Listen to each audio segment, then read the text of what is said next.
I have with me um, WGN's political reporter and WGN's also evening news, Tahman Bradley. Tahman Bradley is here. Thank you for joining us this morning. What's going on, Delmonico? Good morning. Glad to be with you. Thank you. So I wanted to get right into a couple of things. He is my guest co-host today.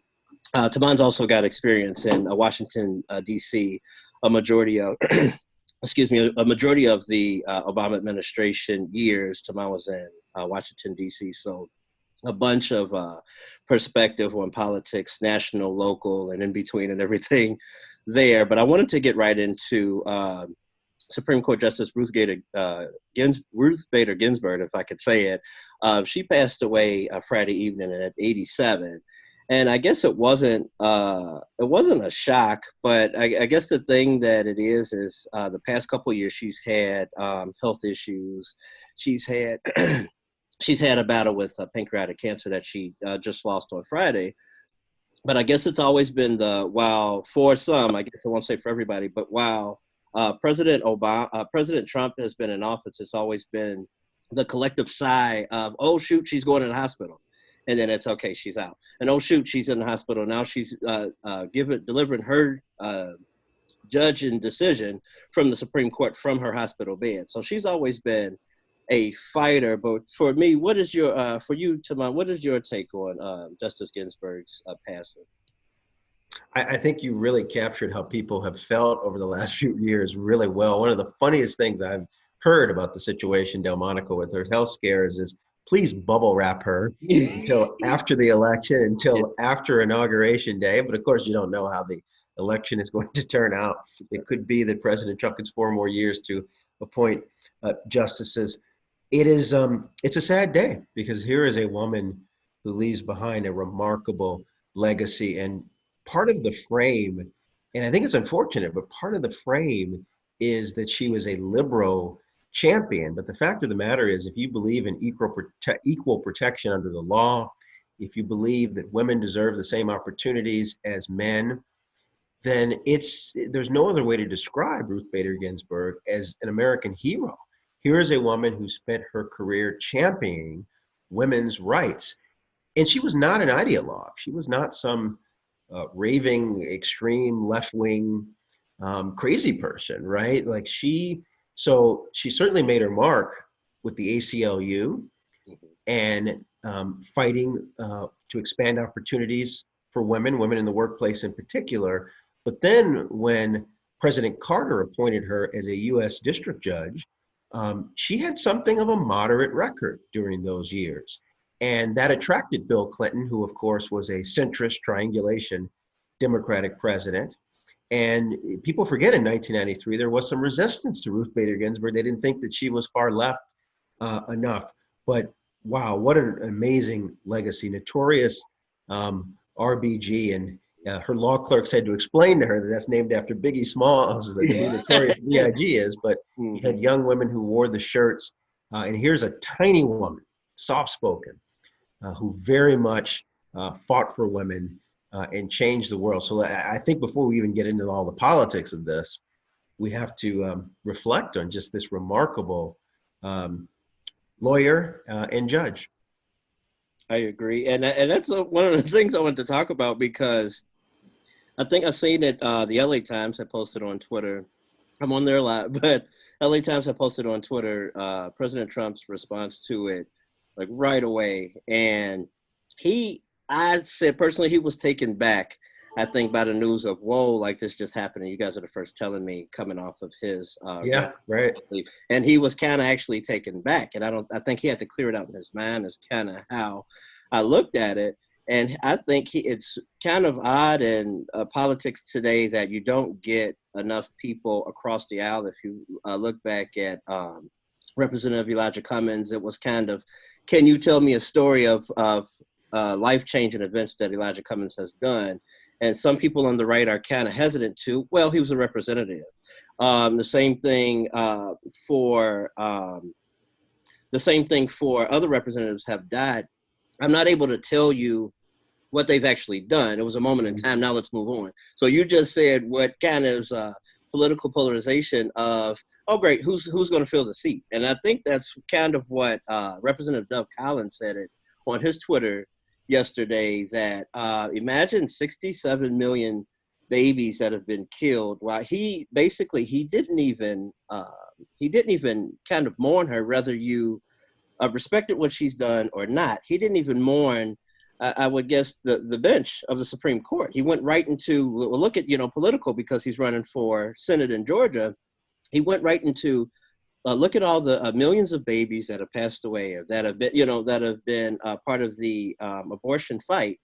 And now he said, now we can move on to a more conservative Supreme Court. And I think that's what you will get if they are talking about replacing, if Donald Trump is going to be the replacement of that. And also going into Mitch McConnell, the Senate Majority Leader. What are your thoughts of him passing? This judge through? What is your Yeah, thought? let me back up, because you mentioned President Trump when the reporters who travel with him, it appears, broke the news to him. You're right. He showed restraint and he said, "Oh, this is the first I've heard of this." And he did acknowledge that she was a remarkable woman. And then the next morning came the tweet about the Right, importance of moving forward. So good restraint. He actually he realized the historic significance of what happened, and then just as a human being, right? Like, someone has right, died. right. Let's not be thinking of what this means politically. So that was the president being presidential in that moment. But you're right. It was less than 24 hours. It was time to figure out the politics. And Mitch McConnell says he's going to move forward. And that is to the dismay of Democrats who remember Merrick Garland, President Obama's pick after Antonin Scalia passed. And of course, that was, what was that? That was February of Yeah. 2016. Mhm. So well before the election. And of course, the Supreme Court had a term without a justice because Mitch McConnell would not call it up for a vote. Also, you have Republican Senator Lindsey Graham in South Carolina, who said in 2016 and then in 2018 that if there was a vacancy close to the election, within a year out, that Republicans should wait for the results of the election. And so, but he's changed his mind. And we'll see if that has any consequences. He's running for re-election in South Carolina, and polls show Right. that race actually pretty close. But potentially, maybe this helps him because it rallies people on the right. And so, there are moderate voices. We'll see. Susan Collins has already come out. She's running in a tight race. In fact, polls have her down maybe a couple of points there. But she's already come out and said, no, the person who's elected this November should make that pick. And it's hard to imagine that happening, Delmonico. I've got to believe that Senate Republicans will put forth the nominee, whether it's before the election or during the lame duck. And this person will no doubt be confirmed. President Trump says it'll be a woman. So we'll have a woman replacing a woman, it looks like. But it's a fact of the matter that they control the United States Senate, and they're not going to apply the standard that was used under Barack Obama. Will there be political consequences for that? I don't know. I mean, it truly is up to the voters. You had Chuck Schumer on a conference call yesterday, with his caucus discussing what they might do and possible changes to Senate rules. Dick Durbin said that Schumer didn't use the word retaliate, but in effect, the reporting is that he talked about retaliating if like Democrats take control of the Senate, they'll really make the minority feel it while they're in control. Is kind of payback for what's happening. But I don't think I think it's guaranteed that a conservative justice will get on the court. There's no way to stop it. But the fallout of that is what we'll have to see. And that's what, excuse me, that's what Senator Dick Durbin was saying. All we need is four, right? All you need is four. If it's going right down party lines, all you're going to need is four. And you already mentioned it. Yeah, I would watch Lisa Murkowski in Alaska. Mm-hmm. Who could be a voice of. I'd watch Mitt Romney, who of course voted for impeachment of President Trump. Susan Collins, and maybe there's some surprises there. And then maybe they're just people of good conscience who think,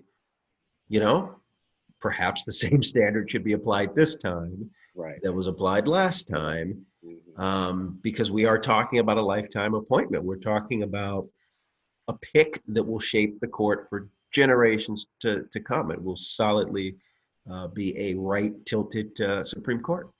And it's a good point. Also, I just liked where you talked about a little bit of humanity and kind of taking the politics out. I like that former Justice Scalia's son came out and mentioned how close that um, uh, Associate Judge Justice Ruth Bader Ginsburg and Justice Scalia were together. I thought that that was a pretty good thing to kind of take away the polarization of not only the vote or what you said, the fallout from it to come, but it also kind of shows that without the media, without the media or the press, they are still those justices that are there that have that relationship. And actually Ruth Bader Ginsburg had mentioned how good of a justice Neil Gorsuch actually turned out to be. So those are some things that I think people have to look at the inner workings of the Supreme Court and not have to always say it's Roe v. Wade is in jeopardy or women's rights are in jeopardy, but it's a political game that's kind of taken out, and which is the Supreme Court was meant to do was not be political. It's supposed to be, it's supposed to be an interpretation of the Constitution, not a battle of conservative gets the one up or Democrats get the one up. But I just like that pointed out from Justice Scalia's son to point out that relationship. Good point. Yeah, yeah. I'm thinking of Ruth Bader Ginsburg and Scalia were friendly on the court. They were close. They obviously disagreed on many different issues, but apparently they had formed quite a bond. And Sonia Sotomayor, an Obama appointee, she talks about the relationships that she's developed with the conservatives on the court. Look, these are folks who they dine together, they interact, they do try to find common ground. They like to make arguments to each other. They realize they're in the most exclusive of clubs in America. And so, yeah, I mean, that debate and discussion will go on. And by no means has Chief Justice John Roberts been someone who's done exactly what conservatives wanted him to do. Remember, he Yeah. famously saved Obamacare by going out and saying that, in effect, it was a tax, even though Barack Obama was arguing, no, it wasn't a tax. No, John Roberts said, it is a tax, therefore you can do it, and I'll save it. And he ended up writing the minority opinion in that landmark decision that saved the Affordable Care Act. So yeah, I mean, I think that's a good point, because we are so polarized. Congress is dysfunctional and maybe can't agree on anything. The justices, though, can sometimes persuade each other. But make no mistake about it, this is significant, and there will be tests. There are lots of conservative groups that want to use the courts to roll back certain things or to enact their agenda. And it's something that has long polarized Republicans and conservative voters, and right to life people and people, Christian evangelicals. But now you'll see that the left has started to be galvanized under this issue. I think it was definitely an eye opener for people on the left in 2016. And so that's good that people were engaged in the Supreme Court. I went to Howard University, and I remember affirmative action was before the court, and we went and showed up on the steps of the court just to make our voices heard.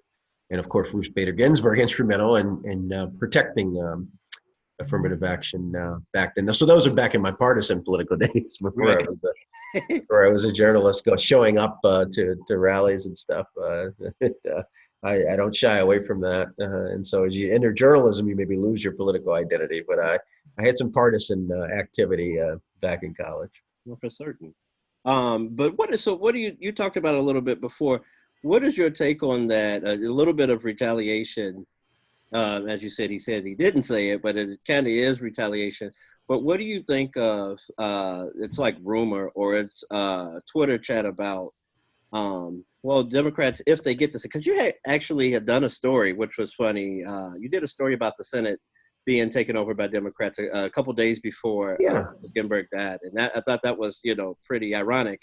But retaliation of some that say, I've said it a few times on this show here, but I said that Democrats have a really good chance of taking control of the Senate. And even if you look at 2 points, one of President Trump winning in November and Democrats winning the Senate and keeping the House, will that be a conflict of getting anything done? And Trump won't sign anything, or the Senate passing everything that it's over 200 bills sitting on Mitch McConnell's desk. So what will the wheels start turning? And as far as the retaliation goes, what is it's like like the shop talk basically of them adding additional justices on the Supreme Court, making Puerto Rico and Washington, D.C. states. Do you think that's a lot of hot air, or is that kind of the Democrats' agenda coming up this November? Oh, I think there are Democrats who would love statehood for Washington, D.C.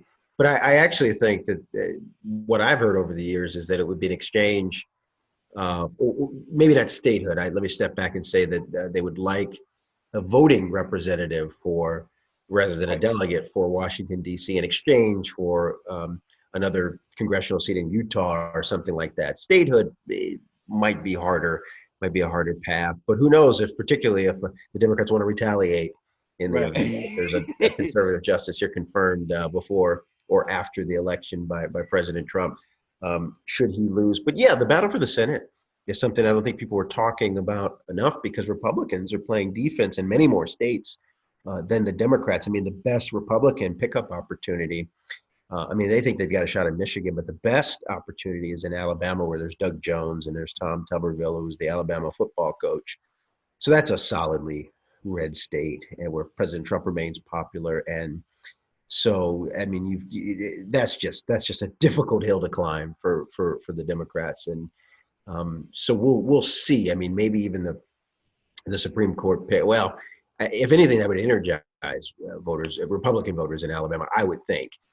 So that's a good pickup opportunity. But elsewhere, Republicans are playing defense. It's going to be really tough. We're talking about Arizona, where Mark Kelly is running. He's married to Gabby Giffords, that congresswoman who was shot, and he was an astronaut in the military. Has a compelling story to tell. Maine, which I mentioned, is a pickup opportunity. North Carolina, Tom Tillis fighting there for his survival. Democrats think maybe they have a shot in Iowa and Montana. So, you just look across the map, there are lots of opportunities, and it's a presidential year, and so Democrats tend to turn out more. And if there is this blue wave, this anti-Trump sentiment, as polls show, that's going to carry some of these Democrats to these Senate seats and get them the majority, where you will see. I think everyone expects that Nancy Pelosi will keep the House. Well, you'll see those bills that you mentioned sitting on McConnell's desk. You're going to see action on that. Finally, you'll see some form probably of a Green New Deal. You'll see some campaign finance reform. You'll certainly, in the short term, see a different approach to COVID-19. And it's something we should be focused on more. But I think maybe we will be now, given that there's a Supreme Court vacancy.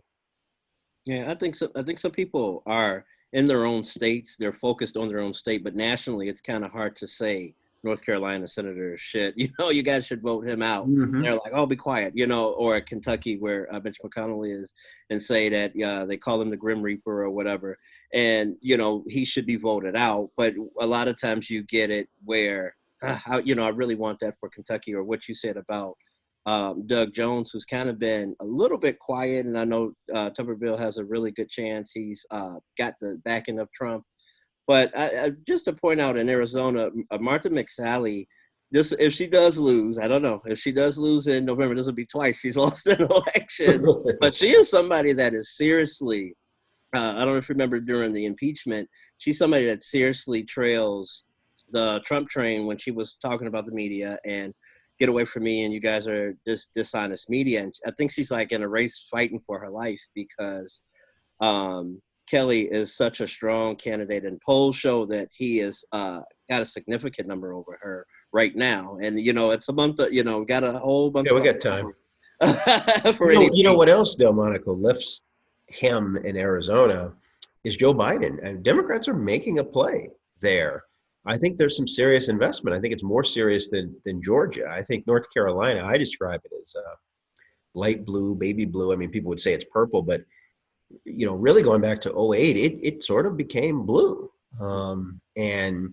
And so that's definitely a great pickup opportunity there. But when you talk about the battlegrounds, you've got a slight advantage according to polls in Florida for Joe Biden, a steady, maybe even somewhat comfortable lead in Wisconsin, although I think that's maybe tighter than the public polls reflect, just having covered Wisconsin, gone up there before, seeing the energy of the Trump rallies, and maybe just surprised because the president won Wisconsin last time.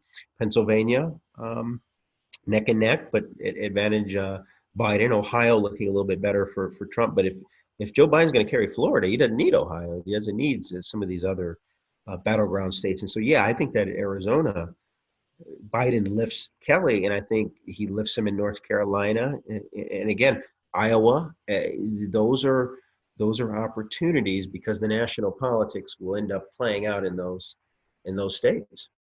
Which is in another show of time of progression, because if you remember in Iowa, Biden was like basically out of the running when they start doing the primary votes. Biden was like kind of like an afterthought, and everything was picked up with between Pete Buttigieg and Senator Bernie Sanders. Yeah, And now we thought it might be over for him. Holy cow.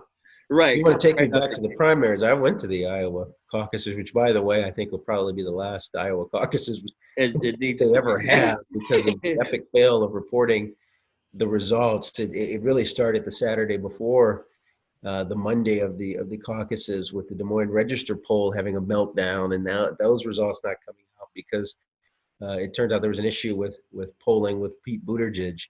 And you're right. There was a sense that Democrats were looking for someone younger, and Buttigieg had a tremendous amount of energy around him. Elizabeth Warren was certainly in the mix. There were rumors. I don't even remember if Bloomberg was in the race. I think he was. No, but he wasn't in there until. Was it late? I mean, it's yeah, it was a lifetime I know ago, it's right? a The Iowa billion things caucuses that happened in between, but I think he came a little bit afterwards and threw a lot of money in. Right. So, no, and then we wondered, might he make a stand in New Hampshire? But I think he always thought South Carolina with black voters, with Jim Clyburn, That would was be the the beginning of his comeback. And it really speaks to how pragmatic black voters are. Bernie Sanders looked so strong all the way through. And you kind of heard the establishment beginning to say, okay, all right, socialism, maybe we'll roll with it. We're just going to have to explain what it is. It may scare people away. But there really was a sense among those consistent Democratic voters. And what does that look like? That's a middle-aged black woman. That's a union worker. That's younger, diverse people, all of whom are pragmatic and understand that incremental change can be good for the country, and had concerns about a socialist candidate and potentially someone who would scare away the center, which it would be needed to win the election. And that was long the calculation of Democratic voters in those later states, not Iowa and New Hampshire, but later on Super Tuesday, and certainly in South Carolina, where Biden made his stand. And you see that's how he's run. You go back to the Democratic convention. The progressives said what they needed to say. Bernie Sanders did what he needed to do. AOC had her 1 minute, but there was not a lot of talk about. There was, I don't think there was any talk about universal or Medicare for all and things of that nature. It was more of an appeal to the center. It was more Joe Biden is a decent man who can do this job. And I actually think the Democratic Party, has some unresolved issues between the center and the left, and that's going to play out. It'll be fascinating to see if Biden wins, how Kamala Harris positions herself, if she stays in the center where it appears her politics are, or if she runs harder to the left, because certainly the left would come from. But anyway, that's Yeah. we have to figure I, out the Supreme I, Court. And that's a long way right. from that. Well, and I just think people are scared of the extremes. I think it's a small group, my personal opinion. But I just think it's the even the extreme right. I think people kind of fear that, but I think it's kind of what is. I think it's kind of what's showing now. People are kind of looking at my opinions are so strong, or I don't want to be bothered at all. But even going to stand in that, the next topic I wanted to talk about was tribalism, and how politics today, kind of from what I'm seeing, is so strong that I am seeing it as everybody's in their group and they don't want to change even an inch of how they feel or what their ideology is. I was looking at a TED talk from Brian Thessaloniki, and he talked about how much anger, lies, and villains and violence are in tribalism. And even if you look at Antifa or Black Lives Matter, and even if you look in on an employment stand, even if you look at that on the police versus civilians, and I think that you have a lot of people that are basically standing their ground, even gun rights and people that are anti-gun and gun control. I think that there is a lot to do with tribalism and how people just taking on police brutality. And I know it has to go through court. I know it has to be what this particular single officer did versus what this department did to resolve it, and versus police reform. But you have people that are going so strongly against police reform and police brutality that the officer thinks that you guys got it out for me. And I think it's on the other side of the foot what Attorney General Barr said, that Black Lives Matter was an ideology, and it's not really, they don't care about, Black people don't care about themselves, those groups. But when you say, hey, there's a problem here, or the traditional Black people have the traditionally Black people have a problem with authority, and it's not a conversation that people will sit around and say, is the problem with authority or is it police abuse of power? And once though they clash often, that it's like coming to a brink. And I think that you're seeing it with the officer shootings. The past one in California, just walked up and shot for whatever reason, was point blank range. But I think that what is your thoughts on tribalism today in politics? It's a problem, Delmonico. It's a problem in society, but it's part of who we are. We revert back to who we identify with, what we know. It gives us a sense of belonging. People want to be comfortable. You want to have your feelings and thoughts affirmed, confirmed, and your group, your tribe does that. And of course, in Chicago, we know about the tribal nature of our politics, but it's definitely gone national. And it's a response to globalization. It's a response to the anxiety of a changing world, a country that's becoming browner, a country that's more diverse, automation threatening to take jobs away, your training not necessarily equaling what it used to. For example, all the people who are graduates of law school who can't find work as lawyers, and they're thinking, boy, they spent hundreds of thousands of dollars on their law degree, and that doesn't necessarily guarantee that you're an associate at a firm making six figures. And so the tried and tested path to the middle class, to being comfort in America, has changed. It's more random. And some of that is can be good, but we just don't know what the future holds. And that causes us to revert to our groups, to our tribes. And make no mistake about it, Delmonico, there are people who seek to exploit these differences, to highlight to sow the divisions. And whether you believe that's Russia or whether you believe that's technology, there's a really great on Netflix, The Social Dilemma.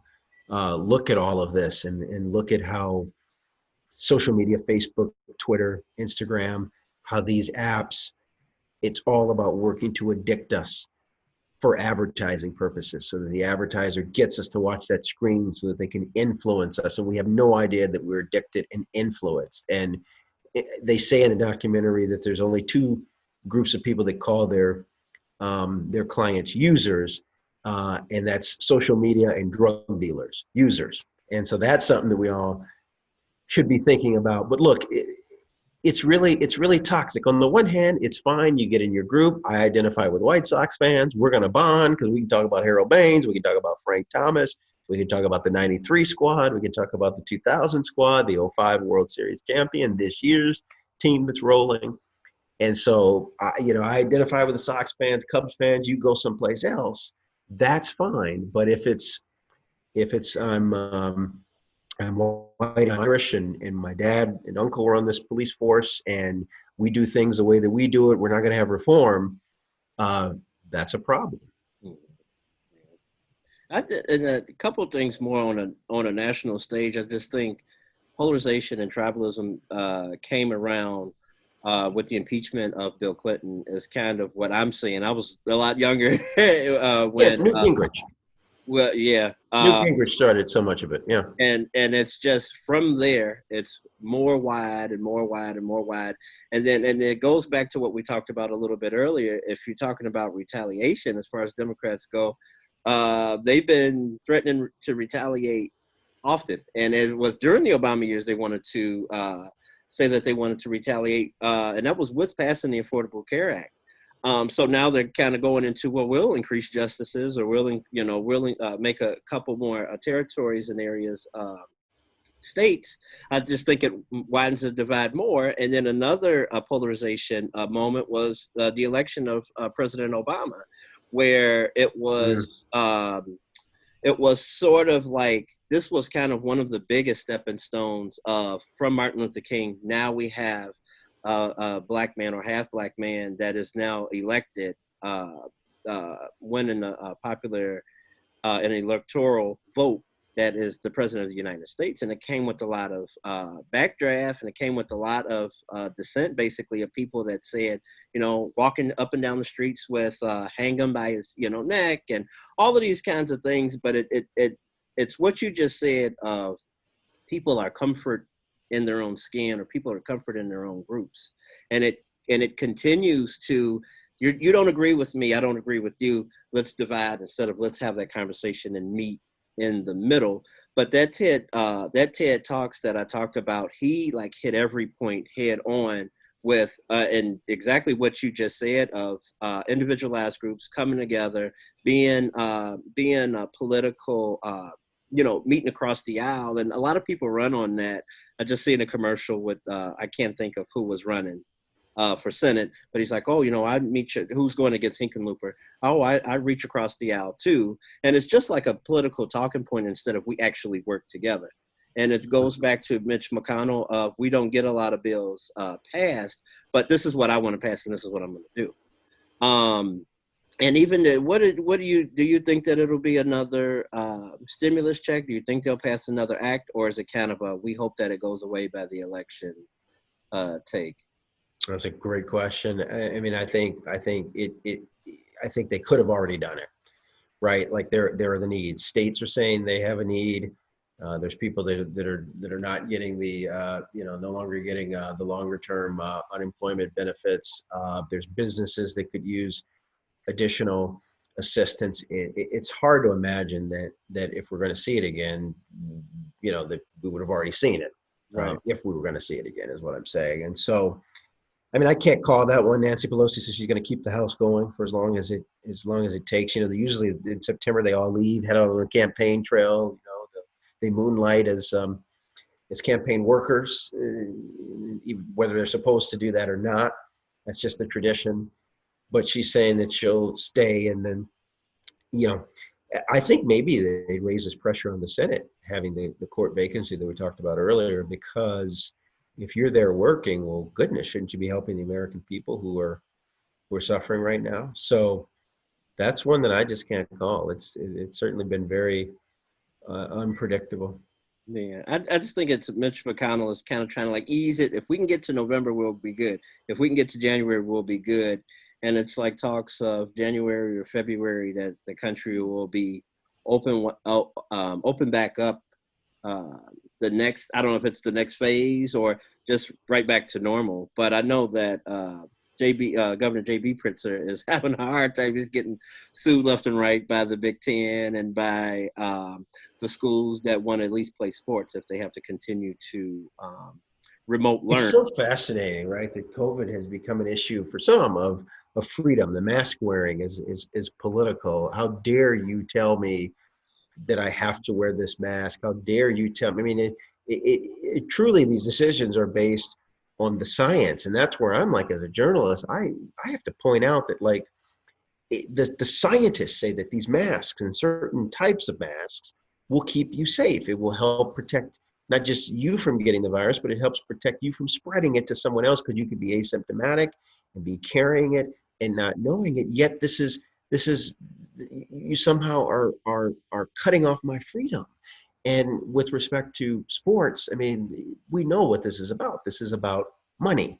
That's why college football is being played. That's why the Bears are having their home opener today without fans responsibly at this point. But you see that tension um, because it's about making money. And don't get me wrong, I have enjoyed watching my sports, and I often say that, boy, I think I probably would go to a Sox game if they did open it up. I'd wear my mask. I'd try to keep my distance from people, but there are some fans who are just not going to be responsible, and we have to get this under control. We can't have a situation where we have so many hospitalizations.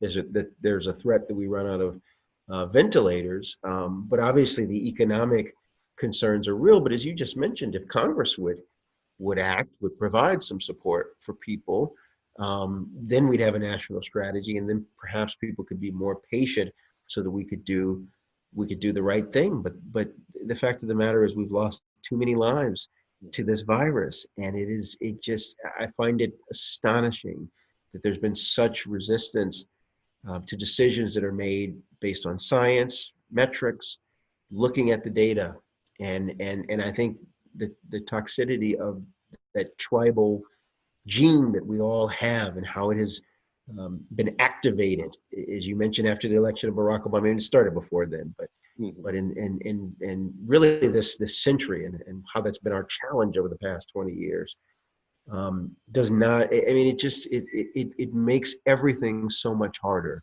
for us as a people. Well, because I think about too what you mentioned earlier was you talk about mask or you talk about uh, its safety and it's tested. If you do that with seatbelts, those those are tested to save lives. It's not 100%, but those are some things that make it a political issue, and it's my liberties versus. So I could say the same for a seatbelt could be restricting liberty as well. But also want to get into a few things of mainstream media, and another reason why I had you on is being a journalist. Yeah. How different from the start of your professional career being a journalist, Yeah. one, how is journalism being reported differently, and two, what are you seeing? Because I see Ben Bradley's Twitter a lot, and he's getting attacked a lot. And it's one of them is by they said that he's a parliamentary member from the UK. I don't know if you paid attention to that. There is a Ben Bradley over Ben there. Bradley, and he gets Yeah. attacked off. He's like, it's not me. But also, he's somebody that will show his emails and say, you are a hack or all of these things. But going back to it, what is from the start of your career to now? What is the hurdles and the challenges that you try to present the news? Because a lot of people, and I watch you guys all the time on WGN. I watch the morning show. I watch night. I'm on YouTube. I'm kind of a freak about it, but a lot of people are news is depressing. I don't want to see it. This is people are gonna die. But it's still happening, but people don't want to see it. But what is You know, what's interesting is since COVID, ratings have gone up because people are home, people need information, and so that's something that I've noticed. So people are more engaged, and they're turning to their traditional news, to the newspaper, to the local news, because we do give you the facts, we provide some context. So that's a little bit encouraging because I think we always are concerned Is our work connecting? Are people paying attention? And we're competing. I mean, that's the number one change. I launched my career in 2006. I was an intern at Nightline with Ted Koppel in '05 as he signed off, and Nightline went in a different direction. So started my career in '06, and I mean, the main thing is just you have so many options now. I mean, you did then, but there's no comparison. And the social media revolution has changed everything as well. We all are guilty. When I wake up, the first thing I kind of do is click on Twitter and just glance at things. And every time I do that, I want to like punch myself. I want to like punch my just because that's the wrong way to do it. It's fine as a tool to get to use as we call it the old wire service, or the Associated Press would send you the latest thing that was happening, and it would be an alert.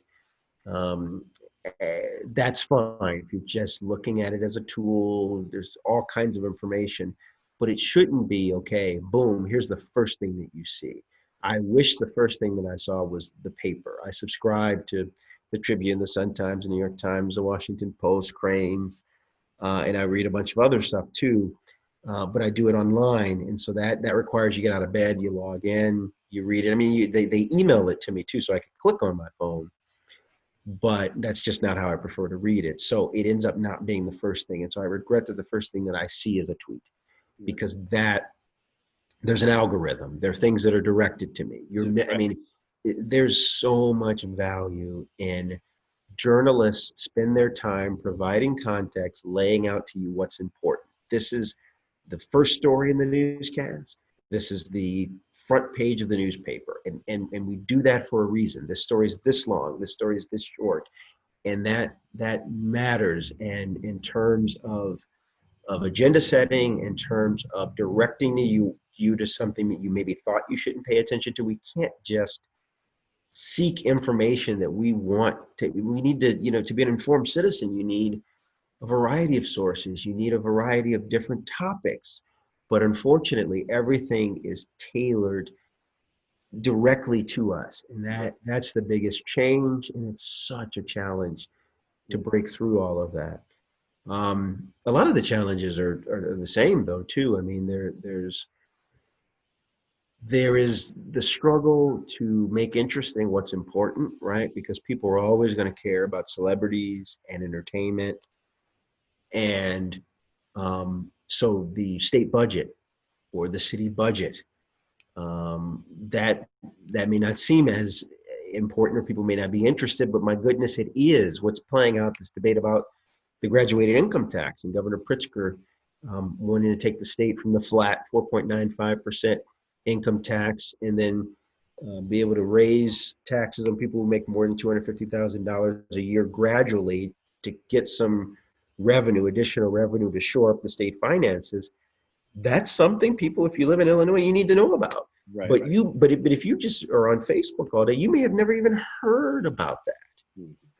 And so that influences how people vote. That influences how we think. If the algorithm is just feeding you what you're interested in and confirming your beliefs, that does nothing to help us solve problems.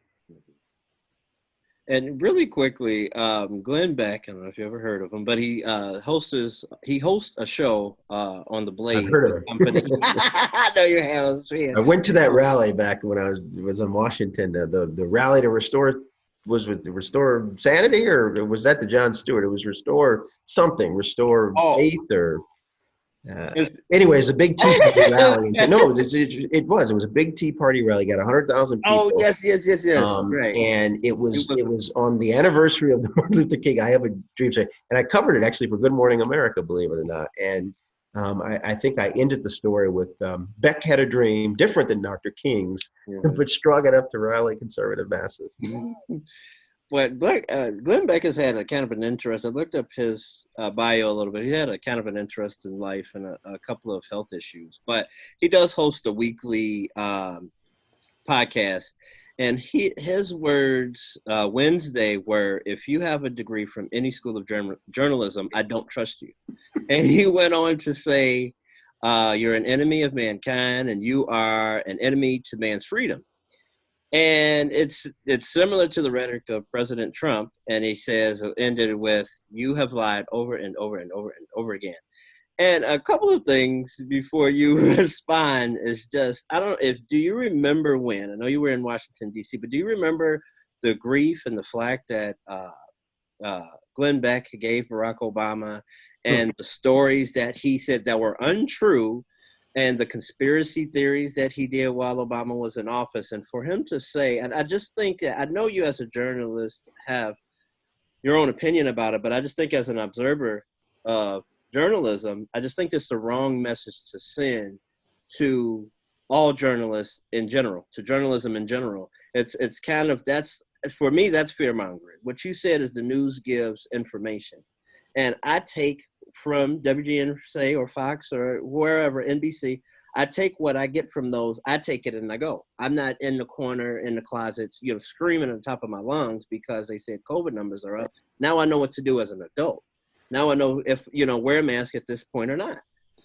And I just think that this type of who is in his own doesn't have a degree in journalism, but he has made his money off of broadcasting and sending a message for the past 20 years with millions of viewers. And to say, don't listen to any journalist, but listen to my program because I just think it's kind of, for me, it's insane. But what do you have to say to those quotes that he said from Wednesday on the Blaze? Well, look, he's a bomb thrower. He has made money, and you can make money by riling up people, and that's a problem. That's a threat to people who seek truth. That's a threat to democracy. And it's one thing to be entertained, but the problem is if you're only following him in the various ways you can get him, and then you're on Breitbart and you're just only reading these far these extremist websites that aren't that have an agenda, then you're not helping the democracy, and you're not informed. And what Beck should know is if you have a journalism degree, what you know are journalism standards. You know that the difference between me and just someone who tweets something or has a blog and puts up random pieces of information is I have to follow a code of ethics. I have standards. I am responsible for the things that I say and for the things that I write. The things that I say and write, I've thought about, I've put together. If I go on something like this, I'm offering analysis. I'm not advocating a position. I'm not taking money from outside sponsors or people who are paying for me to take a position or to put something out there, like an entertainer, a talk show host like Beck does. And so that's what people need to know. And I think we've opened the door in mainstream media to our critics because we haven't always been great. We have fallen short. It's not as extreme as the president would say, where it's fake news and we just literally make up stuff. That's not true. What sometimes, though, happens is that we're rushing, that we don't have time, and mistakes happen when you're working under those conditions, or you're owned by a big company, and as is happening with the Chicago Tribune, where it's hedge fund, and they're taking assets at the expense of the newsroom.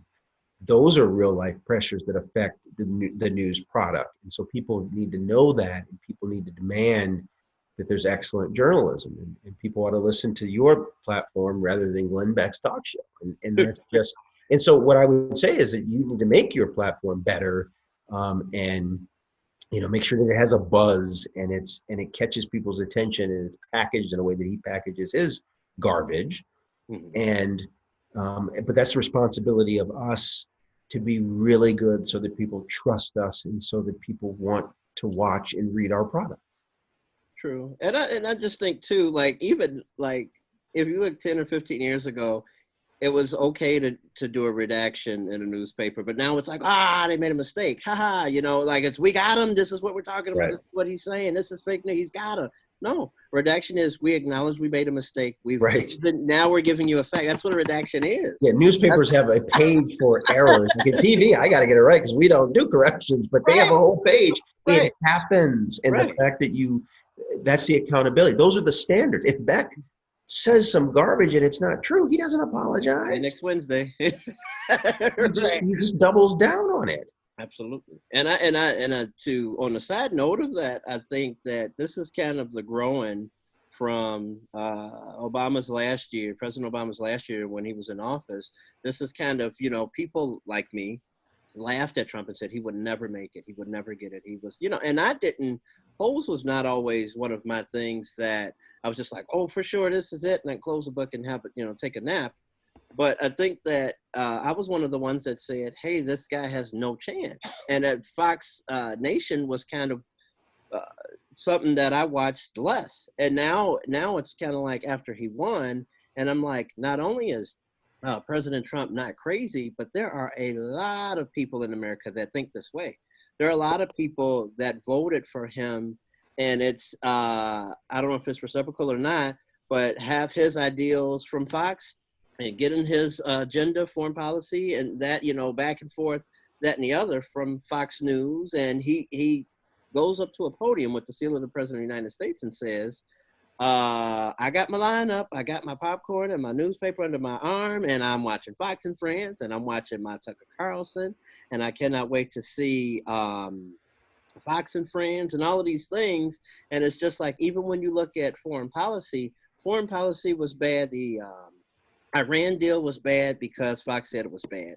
And you have 150 people say he's correct. And then when you go back and say, look at Trump's Iran deal, wasn't it the same as Obama's was? You kind of just change the name of it and put and switch it out with and it's the same policy. So now my era was looking at other people's points of view. And now I watched Tucker Carlson when he was on MSNBC.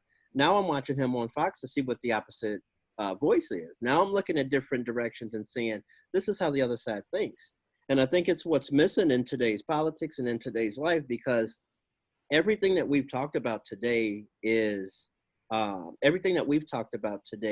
involves every piece of everybody's life. And it's involved in every single thing that we do, your liberties, your rights, who you vote for, and the next 20 years of legislation that's going to come, the next 20 years of laws overturned or not, or how you do your business is important. But lastly, I wanted to get to, because I know you got to go at 12, was the Cook County State's Attorney's race, a little bit of local news. What are your thoughts about Kim Foxx versus Pat O'Brien? Because I watched a debate from the Daily Herald, just did one a couple days ago, and it's rather interesting to me. But what are your takes on the Cook County State's Attorney's race? Because it's an important one. I mean, I think it's actually pretty simple, and it almost seems like it goes against maybe what the conventional wisdom that's out there is, and that is that it's Cook County, and that is solidly blue. And if anyone thinks that that there's more to it than that, I would need to see something happen. I mean, Pat O'Brien has been very adept at getting attention. And raising some good important points. I think the Jussie Smollett thing played out in the primaries and was litigated, if you will, at length. We did a debate, and I think the first 4 questions were to Kim. I asked her, peppered her 4 straight questions about it, and we looked at that. And the fact of the matter is, she survived the primary. And there are just more Democrats registered to vote. It's a presidential election year, and so I just think it's really difficult for a Republican who's not a big name and with a lot of money to be able to change that. But I do think it is fascinating, because buried in Smollett, and really the case that's made against Fox is that who is a progressive prosecutor, a reformer, expunging records for marijuana, for drug possession, and things of that nature, and also working to end the cash bond system. But there is the narrative that approach has led to repeat offenders cycling through the system and going out and committing crimes. You have this mayor and the previous mayor of Chicago saying that that's an issue. You have this police superintendent and the previous police superintendent saying that the judges and the prosecutors are too lenient, and that emboldens criminals to continue to repeat doing what they're doing. But then you have Fox and Cook County Board President Tony Preckwinkle arguing that that's way too simplistic a way to look at it. The criminal justice reform is complicated. The root causes of our violence are complicated. And so you have blame going all around. But meanwhile, you have just a silently blue county. And so it's not a sense of where we'll know where really the majority of Americans are on this issue. What we'll get a taste of is where the Democratic Party is. And it's with Kim Foxx and what she's trying to do. And it's understanding that there are harder conversations and discussions that must continue in terms of you just can't blame the violence on any one thing, even though so many people were frustrated. And I think we sometimes we just, we want there to be a race, we want there to be a contest. I just think it's tough. If this were playing out where there were more Republican voters, more conservatives, they change their feelings. Chicago is pretty blue. Even the Republicans in Chicago are not Trump-like conservatives. Right. But so you don't say that the Pat O'Brien crew, or the Pat O'Brien voter rather, that it's I wouldn't say no chance, but you think it's a less likelihood turnout, or it's just simply fact registered Republicans in Cook County, it doesn't stand a chance. And also, yeah, they don't have enough in terms of the registration, but also I don't think there are enough Kim Foxx defectors. I think the narrative, I think it's a media narrative that people blame her for violence, and people think that she's been incompetent. That is I don't think the Democratic base thinks that. I don't either. But one thing that I will say about the Daily Herald is, and every time, even when you guys did the debate between the four candidates, when it was four, I think that she is really prepared. She surprised me a lot on this. Not to say, because I kind of she's a good debater. I counted her short, but she's very good on the debate. I like her more on the debate stage than I liked her at the press conference by the lake when they were talking about violence. But I know we had a very interesting conversation. I really appreciate you coming on today, Tahman. Be sure to check out WGN the Weekend Evening News, which Tahman yes, 5, 9, and 10. He hosted the Weekend. I really appreciate you taking the time out to talk to me on a bright, shiny Sunday morning. But I hope you enjoy your day. Delmonico, you too. Is my pleasure. Thank you. All right, take care. Bye.